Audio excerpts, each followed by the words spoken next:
barre des 40 degrés dépassés cet après-midi dans le sud-ouest. Les 2/3 du pays sont en vigilance orange à la canicule. Attention également aux orages si vous vous trouvez dans le nord-ouest. La sécheresse s'accentue aux grandes dames des agriculteurs. Ce sont désormais 75 départements qui sont concernés par des mesures de restriction d'eau. La vague de chaleur propice aux incendies au Portugal, ce sont des milliers d'hectares qui sont partis en fumée dans une région montagneuse du centre du pays. 1300 policiers luttent toujours contre les flammes.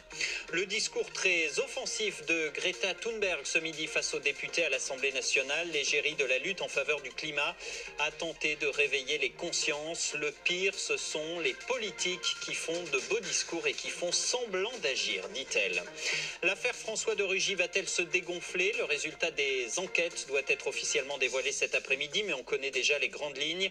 Les dîners polémiques de François de Rugy et les travaux de rénovation de son appartement de fonction respectaient les règles d'après ces enquêtes. Une petite revanche pour l'ancien ministre. Pour autant, Matignon dévoile une nouvelle circulaire pour mieux encadrer les travaux de rénovation des ministres. Et puis Donald Trump félicite Boris Johnson. Ce sera un formidable Premier ministre du Royaume-Uni. Voilà ce que dit le président américain. Boris Johnson, élu à la tête du parti conservateur, c'est lui qui va succéder à Theresa May avec pour mission de sortir de l'impasse du Brexit.